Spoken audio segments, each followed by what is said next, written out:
Hey y'all, so today's video is going to be on regarding Turk's head knot. The medium we're using this time around is leather lacing, which gives a really cool look on a glass bottle. This Turk's head knot is an 8 bite 5 turn, and this Turk's head knot, which is the one that we're going to be doing today, is a 10 bite 11 turn. And the reason I'm choosing this one to do today is because of the neck of the bottle that we're working with. So I'll be using this size bottle again. I'm going to actually do the full knot for you. And what this does is it just gives an extension of how much you can do with the Turk's head knot. And in the future, I'll probably do the 8 bite 5 turn Turk's head knot for you also in leather.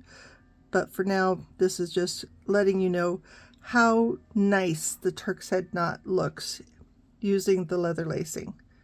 Alright, so let's cover our tools. Alright, so these are the tools that we're going to need. We're going to need a jig for doing our knot, the base of our knot on before we can transfer it to the bottle, and I'm actually going to include how to make this jig in this tutorial. Alright, so that's going to be the next thing we cover. But in the meantime, let's cover the rest of our tools that we need. We need a ruler for measuring out our leather lacing. We're going to need a tape measure so we can calculate how much leather lacing we're going to need based on the bottled neck. We'll be needing a tapestry needle to get our leather lacing to go through where we want to go through. A pair of scissors, and this is actually a letter opener, but I use this because the tip is just perfect for working the leather, for pulling out the slack in the knot after we're finished making it. You could alternately use a knitting needle for this purpose as well. So next we're going to go over our supplies, and then we'll get on with making the jig. Alright, so here are our supplies. We've got our glass bottle. The glass bottle you choose will be whatever you want. For me, this is what I have, and my leather lacing. Now I've already measured out the 18 feet of leather lacing that I need, and this is what I'm using. It's just leather, round cording, and it's 2 millimeter is the diameter. What I want to do for right now is I want to show you how you measure your bottle or whatever you're going to be putting your Turk's head knot on, how to measure to calculate out what you need for your how much lacing that you're going to need. How did I know that I needed 18 feet? So basically what you're wanting to do is measure your bottleneck at an angle, because that's actually the route that your lacing is going to be taking. It's going to go in the knot, it's going to go back and forth at an angle. And what this is telling me that it's roughly 6.5 inches from up here to down here to this area. And since I know that my knot has got 8 bites and 11 turns, and I'm going to wrap around 3 times, that means my cord is going to go around this bottleneck 33 times. So 33 times 6.5 inches is just under 18 feet, and it's always best to actually round up to an even foot length, because you're going to need to have a tail on the project to be able to hang on to it and to actually help you with once you pull out all your slack. You're going to have a bit of a tail left over, but you do want to try to minimize your waste. And I'm sure whatever waste you wind up with, you might be able to find a project to do it with, or you may want to just let it go. That's up to you. Alright, so now we're going to get into making the jig before we can actually do our Turk's head knot.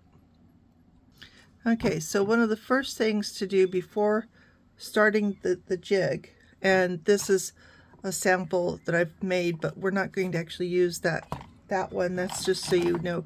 This is what the jig is going to wind up looking like at the end. Basically, what you want to do is you need to find out how much space you have here for putting in your knot. So this is roughly 2 inches that we have here. And so that's going to be the space that we want on our jig. This jig right here, it's got 2 3/4 inch, and with that, if I were to use this jig, I would be using a lot more lacing for the initial knot, and it would actually give me a lot of extra space for pulling slack out of. So what I want to do is I want to actually limit my space between these points. I want to make it smaller. That way I'm getting, when I'm doing my initial knot, I'm getting more of it done ahead of time. And that way I have less slack to pull out.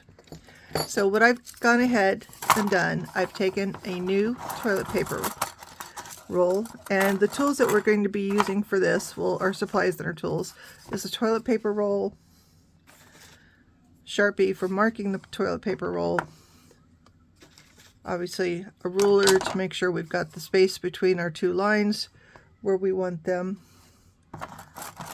These are just regular barbecue skewers. These are what, 9 3/4 inch long, and these are just regular bamboo skewers that you would buy for doing barbecues with. So they're fairly inexpensive. And we need something to poke holes in the toilet paper roll with so we can get our skewers through. If you don't have a really cool triangular shaped, really sharp needle like this one to use, I recommend using an ice pick. So once we determine our distance on the roll, and the reason I'm recommending making this jig right here is because you don't know if you want to be making a lot of Turk's head knots in the future. So there's no point in spending a lot of money buying a jig that's been commercially produced on the market when you don't know if that's actually something you really want to do a lot of. This may be something that you're just going to do once and go, huh, that was cool, I don't want to do that again. Or it may be something you do once and you go, huh, that is cool, I want to do a lot more. If you want to do a lot more, I can recommend buying a commercially produced jig because it'll last longer, whereas this one not going to last that long, and you're not going to feel bad about putting it in the recycle bin. Yeah, so basically what I've done is we have 2 rows. We have A and B, so just top and bottom.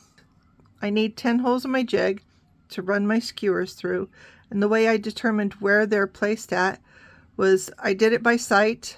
First I marked my center on one side, and then I just turned the tube over and looking back and forth, seeing where this line is here, just marked the corresponding line on the opposite side, there and there.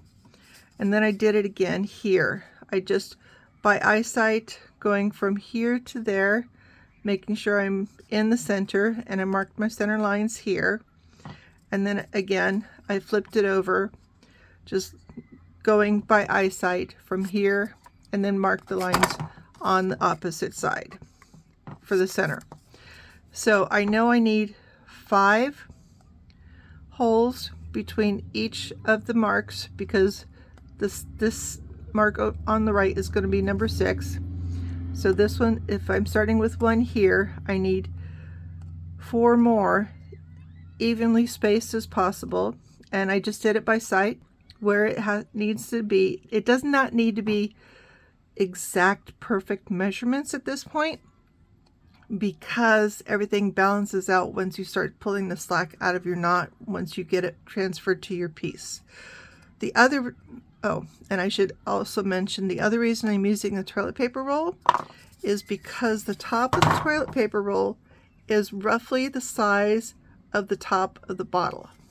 Sorry, it's roughly the size of the top of the bottle, and it'll make transferring the knot easier. You always want to make sure that whatever your template is, it's going to be a comparable size to your finished product. If this template, if I was using a template that was smaller than my bottle top, it would make transferring the knot a little more challenging, not a lot challenging, because there is still some give in the knot when you're initially making it. You shouldn't try to make it super tight when you're using the jig. You need to have a little bit of slack in it so you can get it off the jig and onto your piece that you're transferring it to. So what we're going to do now is we're just going to start punching holes into our toilet paper roll, which is our jig, and we want to make sure that we're making them big enough to where our skewer is going to be going through it. Alright, so those are our holes punched, and now the next thing to do is, one of the things you want to do is minimize all this area on your template, because it's just going to be in the way when you start doing your knot. So something I recommend is actually giving it a bit of a nip, and I would actually come down to the line. And what I'm doing is I'm giving myself enough space. I'm actually doing this between each of the holes, because what I'm going to be doing is I'm going to actually be trimming this and folding it down so it's out of my way, but you don't want to cut it completely off because you need that extra strength just to hold your template together, so you're not going to run into issues with everything just kind of crumbling in your hands while you're working your knot, which may lead to crying, and as we know, there's no crying in crafts. Alright, so once that's cut down, I would actually adjust this just by trimming it off just a short half an inch or so. So the next thing you're going to want to do is actually put in your skewers. And you're just going to go into one hole and come out the next. And you are going to have to be careful with this. These are pointed sticks, so you're going to want to do this carefully so you don't stab yourself. So there's one, so I'm just going to put all 10 through here.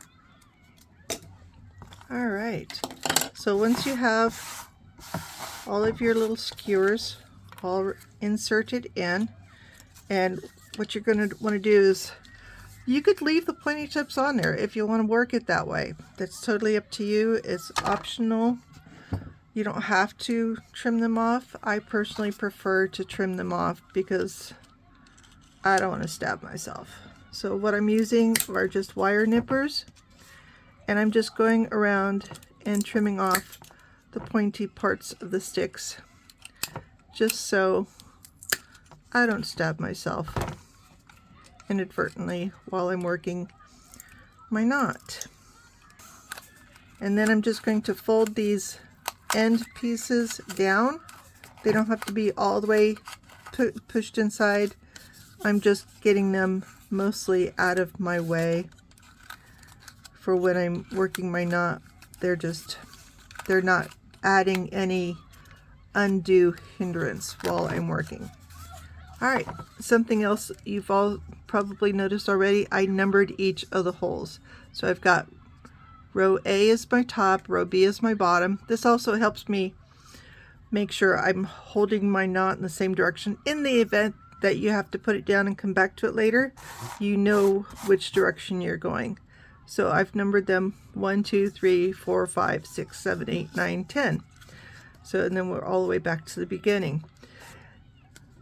For this particular knot, it's not going to be that crucial that you so much pay attention to what number you're at once you begin, because you're going to start at A1 and you're going to go to B6.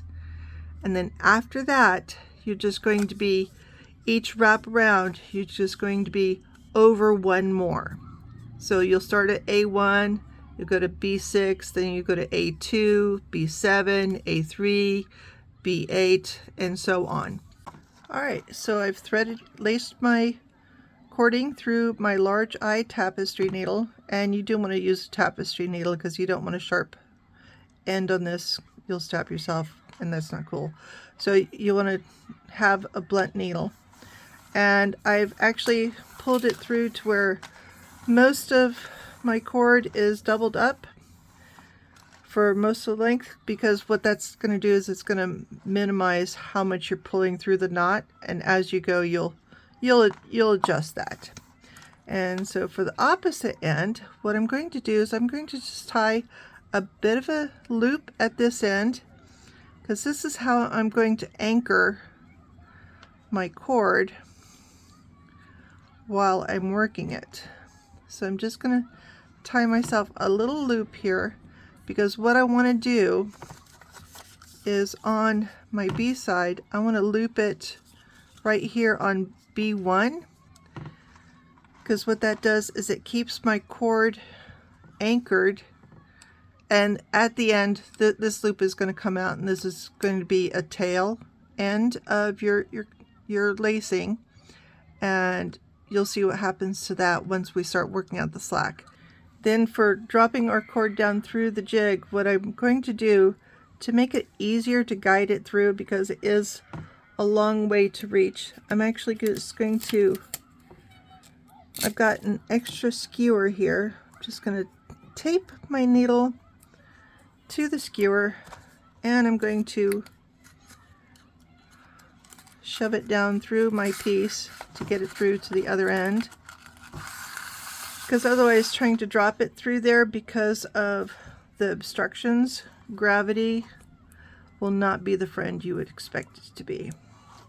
And then you're just going to pull all your cord through, keeping in mind to keep it from getting overly tangled on its way through. And at this end, I'm going to have my cord come out to the left of my number 1. So this is where we're going to start tying our knot.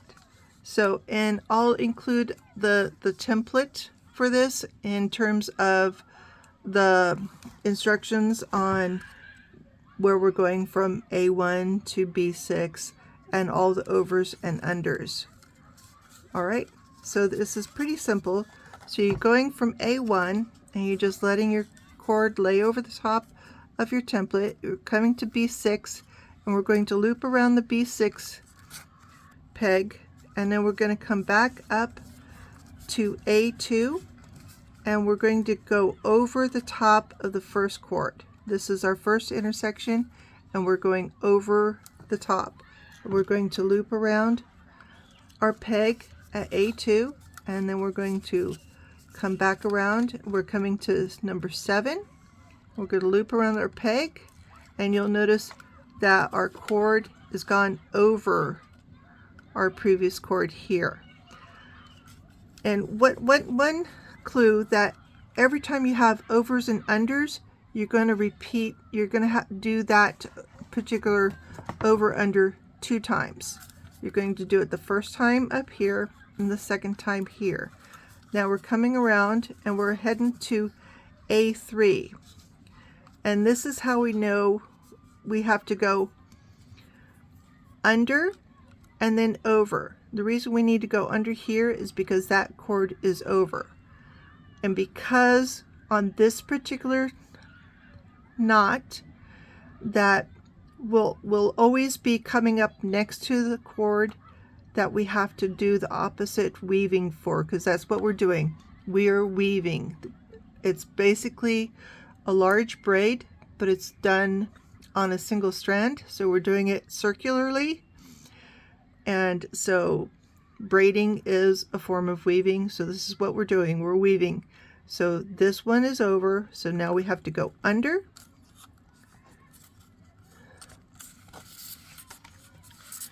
and this is the time-consuming part, having to pull your cord through and making sure you're not letting it get kinked up.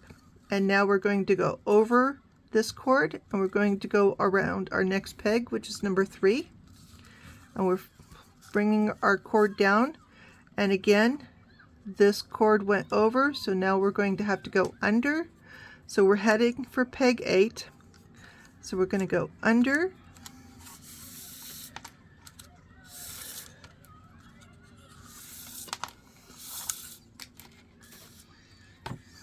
and over, because this is the cord that went around peg 7. So now we're going to do peg 8, wrapping it around and following our jig back around.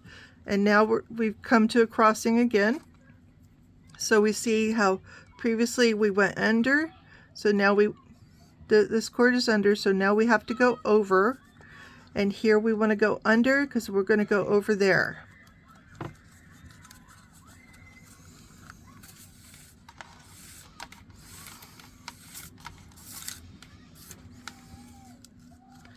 And now we're going to go to peg 4, and we're going to go around peg 4. So we've gone over, under, over, going around peg 4, and we're coming down, we're heading to peg 9, but again we're coming up on our cords, so we're crossing cords. So this one was under, so this one's going to be over, and the next cord after it, we're going to go under.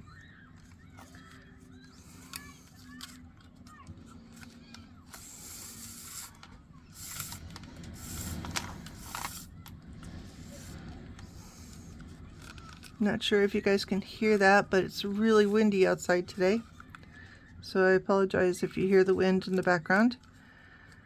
So it's over, under, over, and now we're going to go, our previous peg that we went around was number 8, so now we're going to do number 9.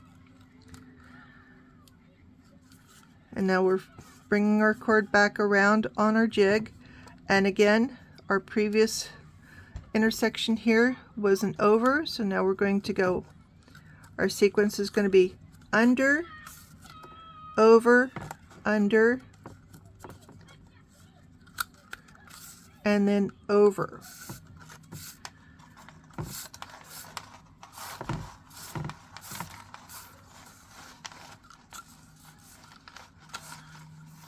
And yes, early on you do need to keep track of all your lacing to try to not let it loop up in knots on you.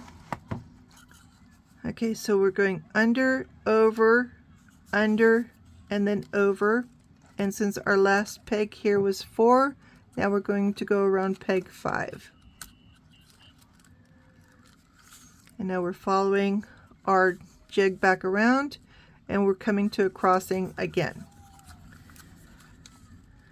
And again, for this crossing, you're always guided by the previous cord crossing. So if the previous one was over, you're going to go under. And then you're going to go over, and then under, and then over. So that's one of the lovely things about this particular knot, is because all of the lacing is right up next to each other. Not all Turk's head knots start this way when you're doing a jig. They don't always go next peg over. Sometimes you're skipping a few pegs and you're a bit in the wilderness when it comes to your overs and unders, so you just need to be aware of the knot that you're doing where you're at. And so then we're going to go over this one, and we're wrapping around peg 10 because our previous one was peg 9. So,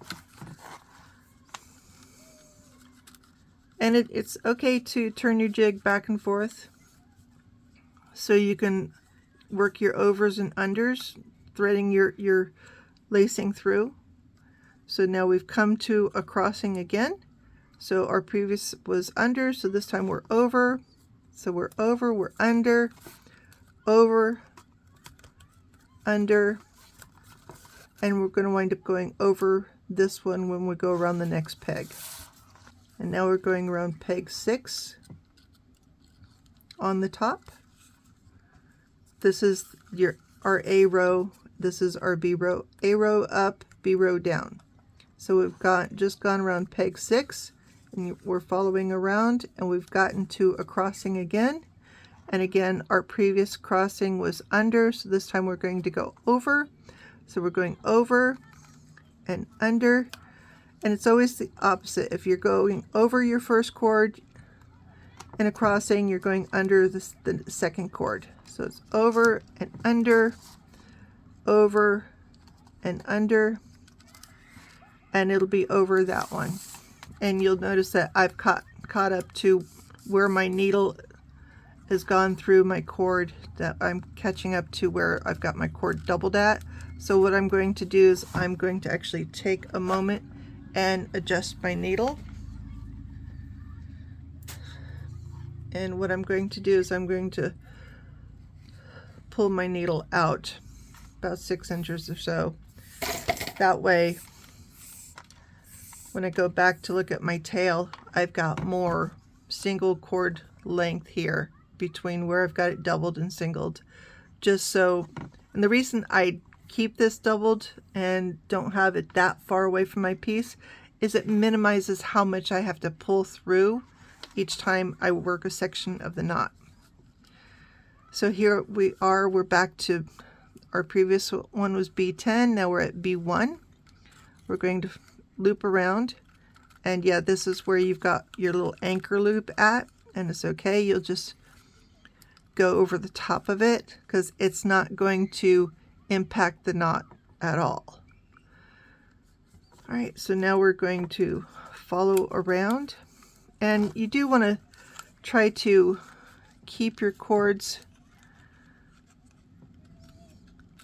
arranged to where they're going straight and not all angly. You want to keep some even distancing between them because you are going to need to go around this 3 times, and you don't want it to have it. You want to have what's called slack in your knot while you're working it. That way it's going to be easier to transfer it from this template, well, this jig, over to your actual finished piece. So here we are on this round. Our previous one we went over, so this time we're going to go under and over and under and over and then under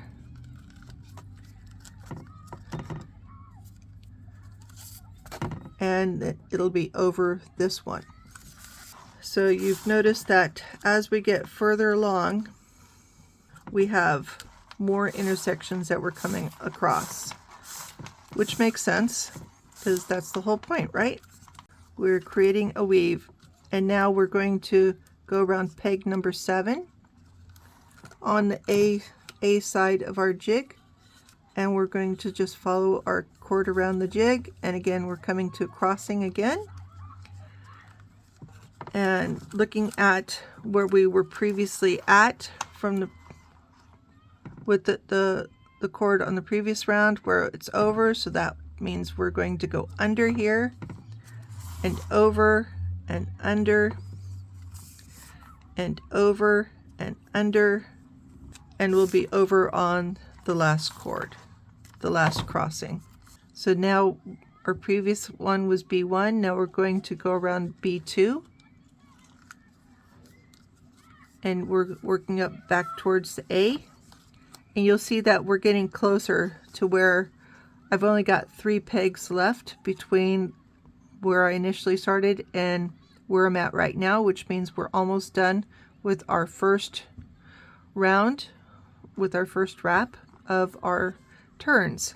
And our previous one we were under, so this time we're going to go over. So we'll go over and under and over and then under and then over and under and then over. All right, so now we're wanting to make sure that we're keeping our cords in alignment with the previous turn, because that's what each one of these is called. As we go around, these are called turns.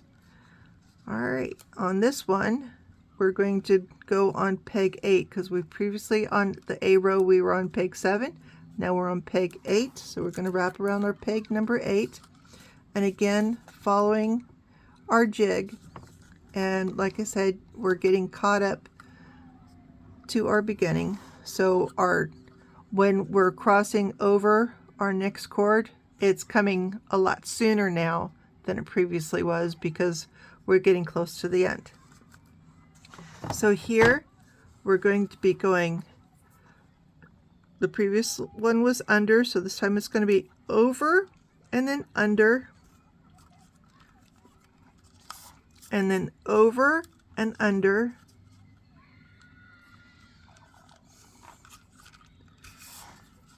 and over and under.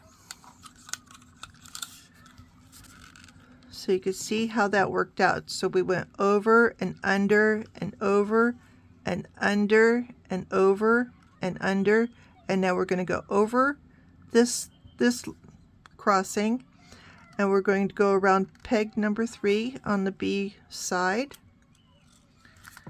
of our jig, and now we're coming back up, and we're intersecting our cord rather rapidly at this point.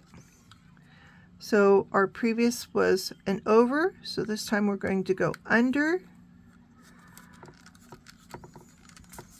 and then over and under and then over and under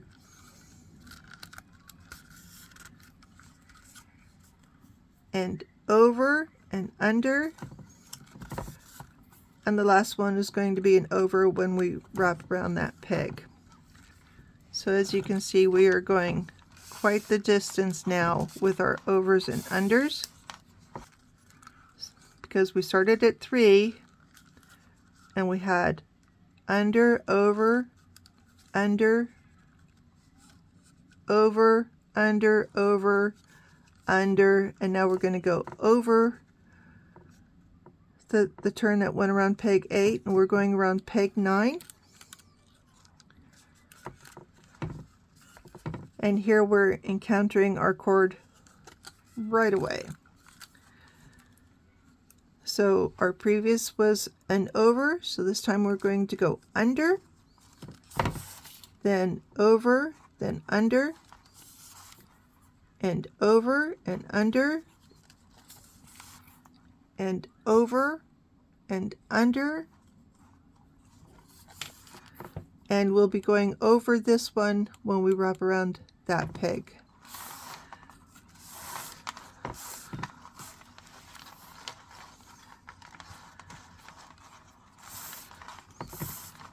So going around our jig the first couple of times is when we're going to be dealing with an excessive amount of cord.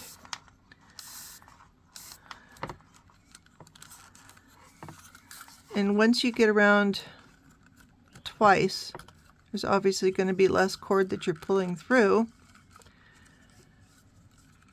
All right, and now we're going to go over this one because now we're going on peg number 4 for the B side, and we're almost done with this first round of our turns. All right, so we're already encountering another bit of cord. So our previous was under, so now we're going to go over. So it's going to be over this cord, under that, over this one, under that one, over here, under there, over here, and under there. And at this point, it's just a matter of holding your cord in a way that works best for you, for keeping it from tangling and tying itself in a knot.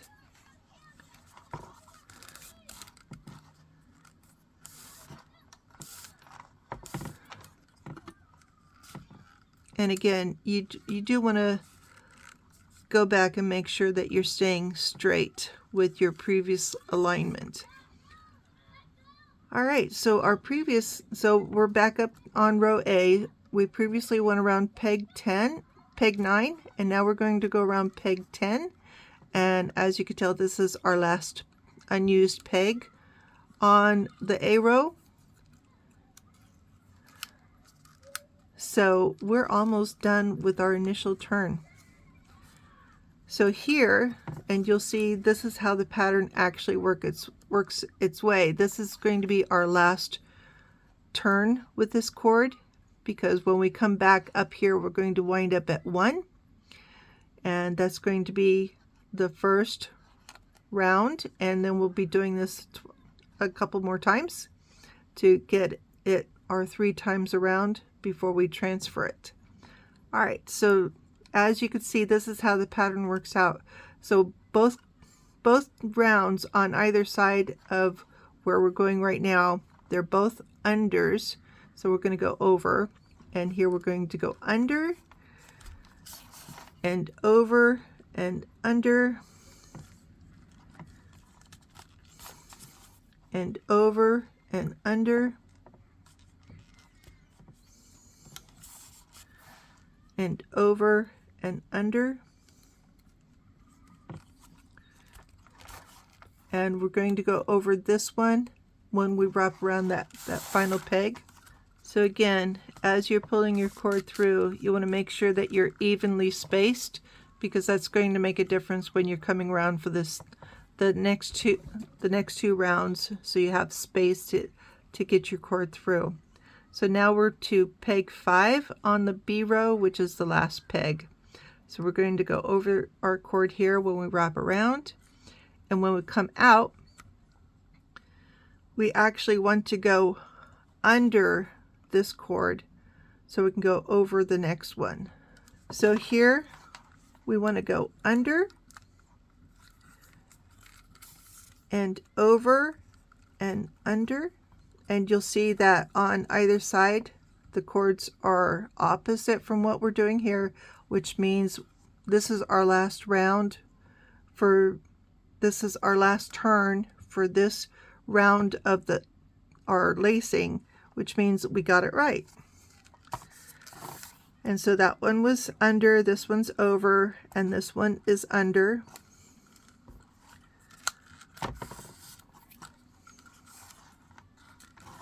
And then we're going to go over this one and under this one.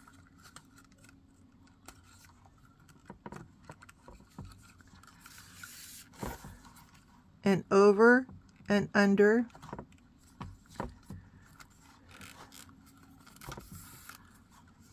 And here we'll wind up over. And again, we're going around peg 1. So we're back to where we started.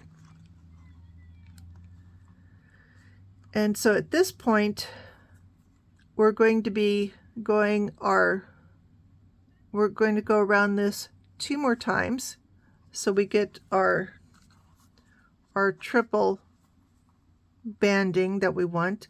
So what we're going to do at this point is we're just following our prior cord, but we're wanting to make sure that we remain on the same side of this cord all the way through.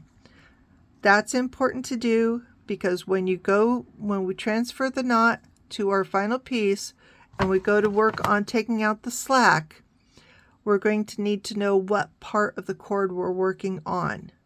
All right, so it's really important at this point when we're going through our second time, even our third time, that we stay to the same side of our prior turn.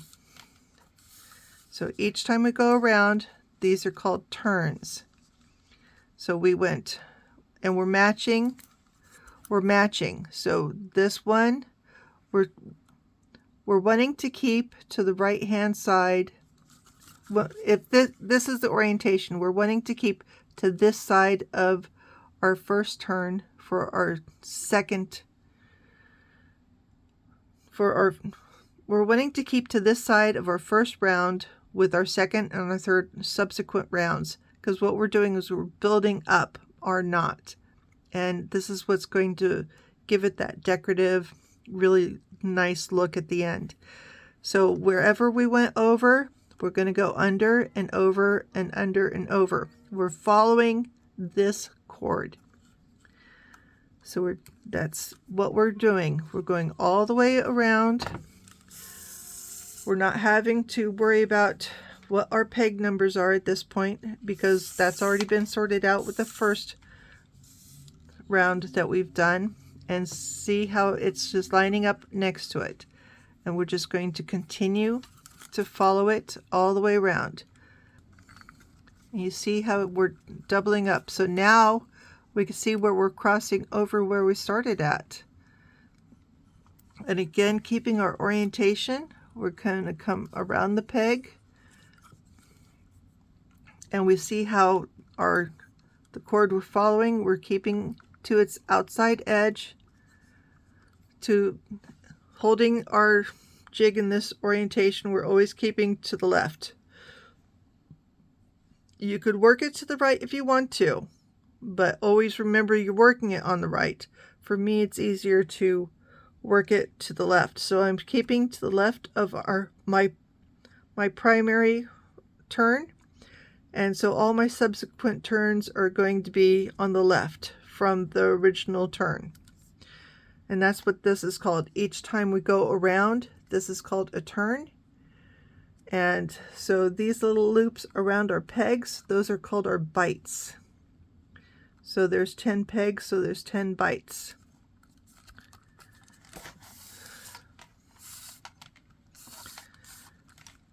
So again, I'm pulling my cord up through.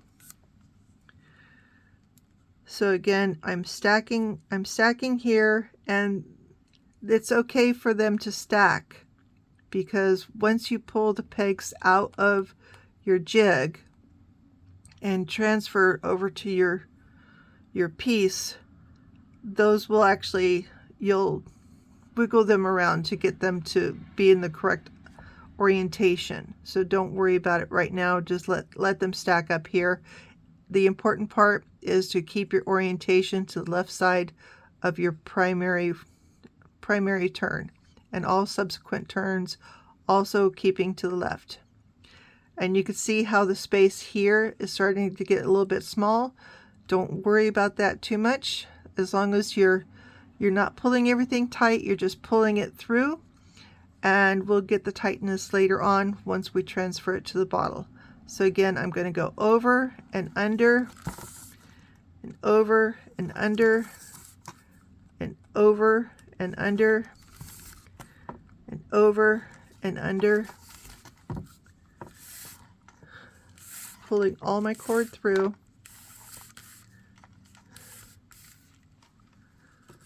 And it is important at this point to make sure that you keep your cord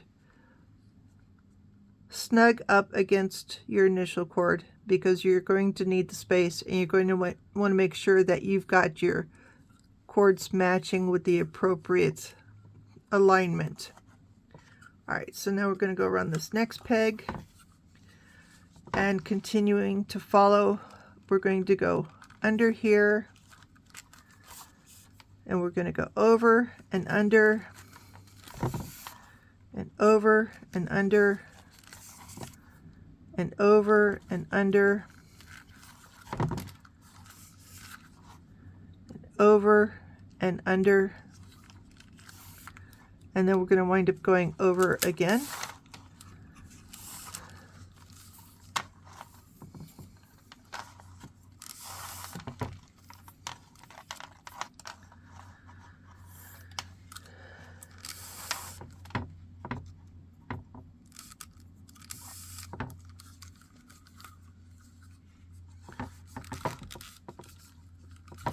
So again, it's important that as you pull the cord through, that it's okay if it stacks up in a strange way here. The important thing is you're keeping your alignment all the way through to keep it to the left side of your primary turn.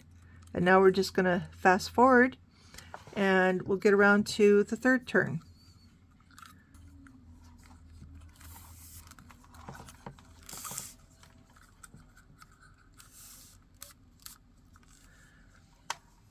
Okay, now that you can see that we've gotten all the way back to our beginning, and we're going to go around the A1 peg again, and this is when we're going to start our third round. So we kept this cord, this round here, this turn here is our initial turn. This one is our second turn. Now we're going to do our third turn, well, we're going to do our third round for our turns. There are 11 turns in this, but this is our third round for our turns. And so this time we definitely are going to need to make sure that we keep our cords oriented appropriately. We're going to continue to stay to the left. So we're keeping to the left of our first 2 rounds, and now we're doing our third and final round. And again, we're following the first 2 rounds of our turn.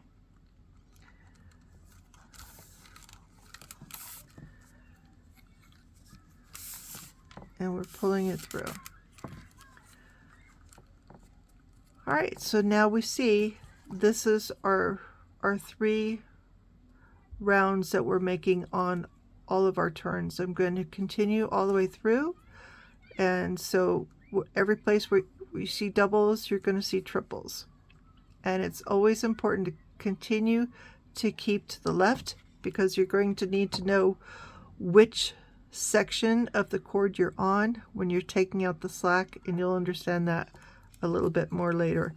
Things are starting to get a little tight on our jig here, but don't worry about that, because once we transfer it from the jig to our piece, there will be slack, which we do need to be able to work out later on.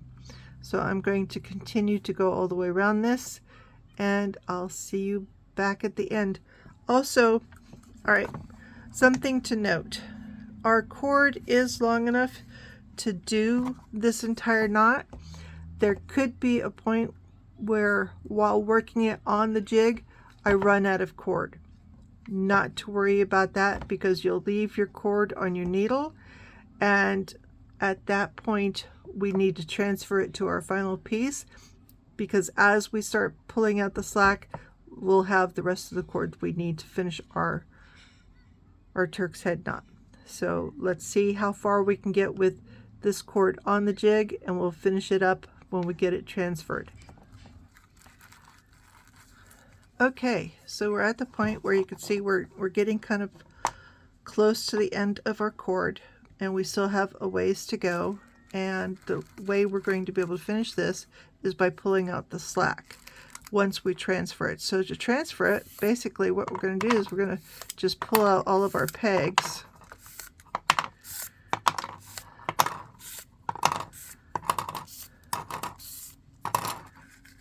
And then our knot is going to come free. So we're going to take our little loop that we threaded through there earlier, let it loose. And then just work on pulling our Turk's head knot off of our template. One of the great things about the cardboard is you can actually fold it to make it even smaller, and then things just slide off.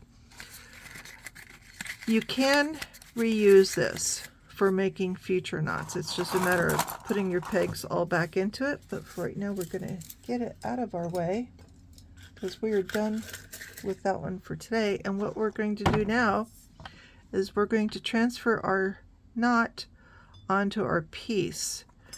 And one thing I will point out is that our neck is slightly tapered, so it's smaller at this end and bigger at that end. So what we're going to want to do is, I always prefer to have my tails at the lower part of my piece. So that's the direction I'm going to be sliding this on to our piece. So my tails are coming out the bottom, because I just find it's easier to deal with the tails at this end than it is at that end. All right, so what we're going to do now is we're going to be working out the slack, but one thing I'm going to do is I want to actually anchor my tail. So my piece more or less tries to behave and stay still, so I'm just going to tape it on just to keep it in one spot. what I'm going to do now is I'm going to start working out the slack. And what that's going to do is it's going to make this tail longer so I can finish the knot. So this is where this tool comes in. So we've remembered that this, of our 3 rounds of our turns, that this is our starting cord, this is our middle cord, and this is our ending cord. So when we're pulling out the slack, we want to start with our first cord. And the way I do it is I come up to the first bend, well, the first bite, and pull my cord. So I'm going to want to keep the other end, sorry, this is working on the round here. So I want to keep this end as close oriented there as possible. And I've pulled out the slack to where this is actually fitting the bottle a bit more. We will be going around the piece at least 2, possibly 3 times to pull out all the slack. The first time we pull out the slack is when we're going to get the extra length on this cord so we can finish the knot. And the second time we pull out the slack is to tighten everything up a bit more. And so what I'm doing is I'm following my cord. So I'm following it to the next bite. And that's where I'm going to grab it, pull it out a bit, and then actually I'm going to pull on it. Actually, it's this one, sorry. This is the one I'm working on right now. I'm going to pull on it and to tighten it up.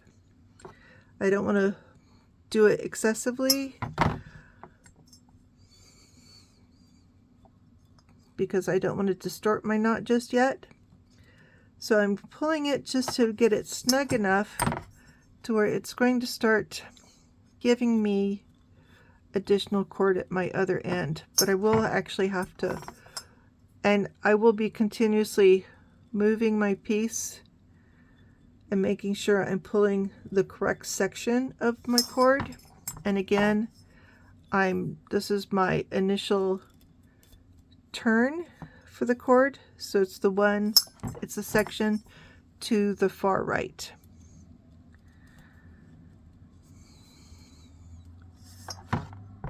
So I am finding on this particular project it's beneficial to start pulling the slack out in 2 locations along each one of the turns. So at the end and at the middle.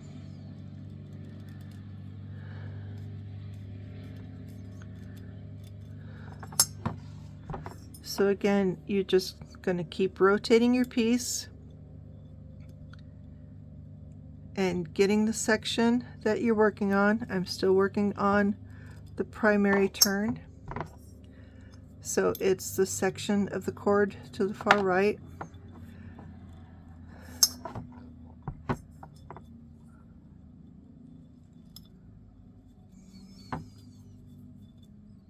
And as you can see, as I go, it's getting longer. The amount of slack I'm pulling out, my cord is gaining in length, which is good because that's what I need. I need it to get longer. And as you come around and get back to your beginning, that's when you're going to know you switch to the center section. So now I'm still working on the section which is to the far right. Okay, so this is the point where we are back to the beginning, because here's our starting tail right here. So this is where we switch from being on the right hand side to the middle. We are now working the middle section, pulling the slack out of the middle section. So again, it's important that as you're working your way around, that you're keeping track of your cord section that you're on.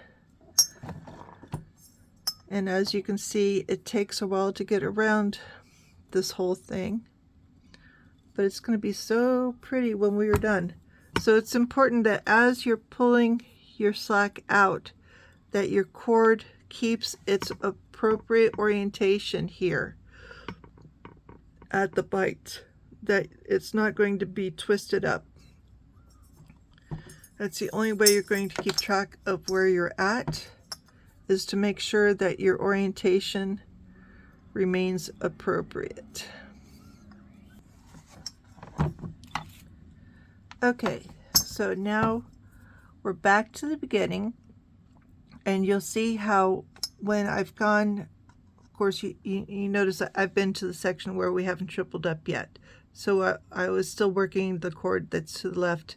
Now when we get back here, now I'm working the section of the cord to the far left, which is our third round for our turns. And you'll see that this is when we get past the section where it's tripled. When we get back to the section where it's just doubled, that's when we see how much longer this one gets, this end gets, and see how much further we can go with it before we actually have to pull out more slack to release more cord for ourselves. Okay, so now you can see that we've caught up to where we ran out of lacing before, so we have quite a bit more lacing to work with. So now we're going to complete our knot.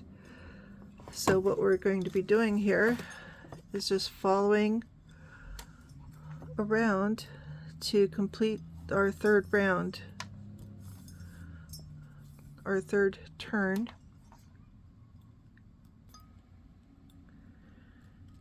And as you can tell, I'm not really fighting this to get my cord through, which means there's still slack that is available to be pulled out of this knot, which is at this point a good thing, because we need that slack to be able to get our final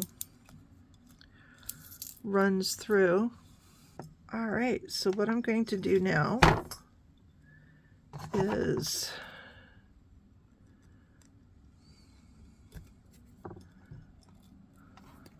so this is my initial cord length coming through here. What I'm working to do is to get my cord to line up with the other three. There we go.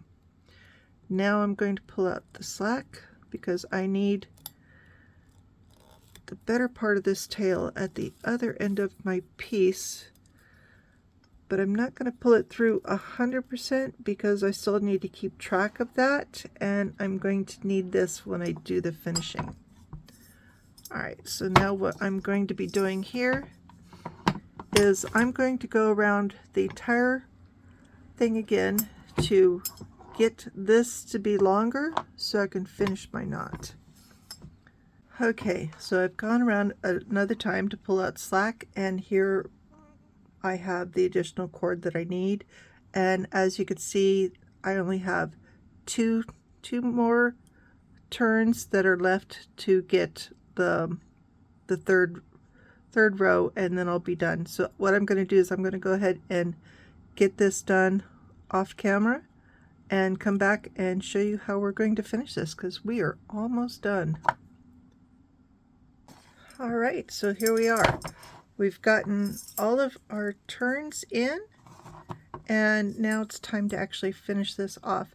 And what I want to do is I want to make sure, so I've pulled our tail out so you can see what I'm going to be doing here. So what I need to do is here, I need to finish off to have my third turn, well, my third band for the turn. And what I want to do is